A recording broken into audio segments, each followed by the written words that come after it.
Hello, my name is Matthew.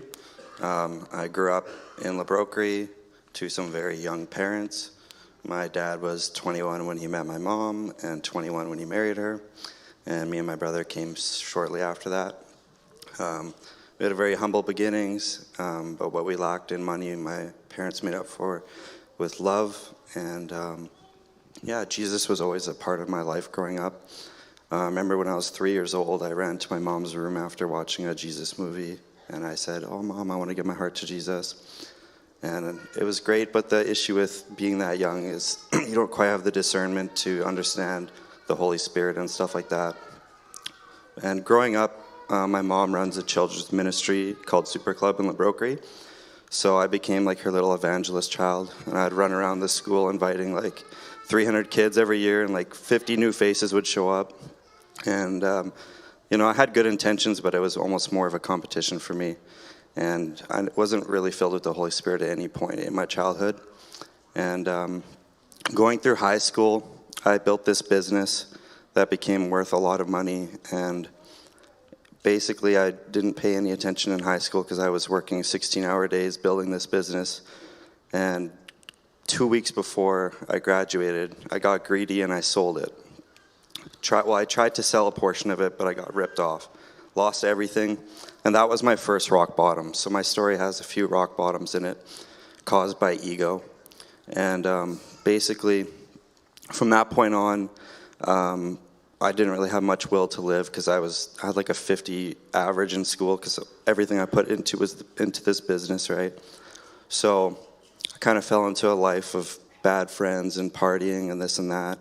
And that went on until I was about 20, and then I met this girl, and we dated for 4 years, and I thought she was supposed to be my soulmate. Like, I'd asked her to marry me every year, and she was always some excuse, like I need to finish school or this or that.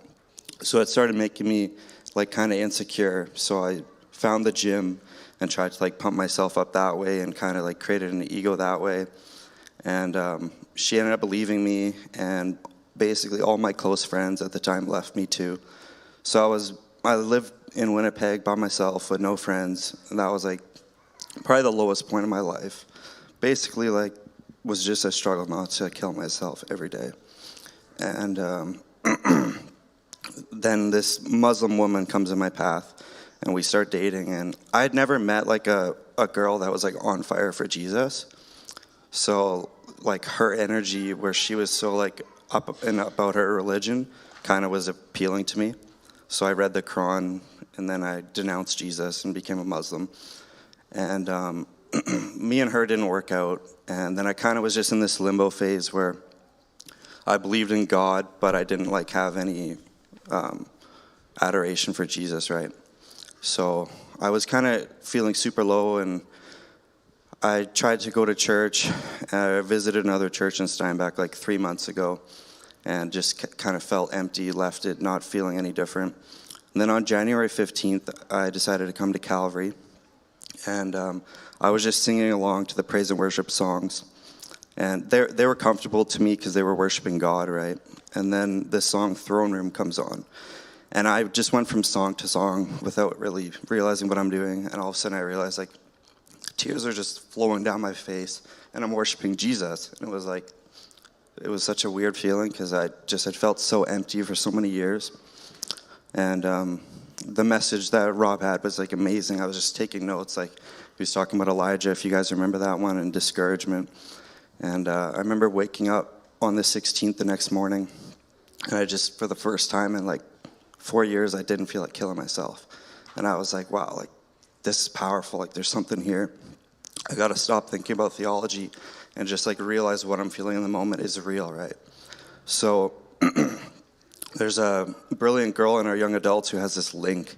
And I remember opening it at some point in December, and it's 4 steps to giving your heart to Jesus. And then that Monday morning, it just dawned on me. I was I should open that up.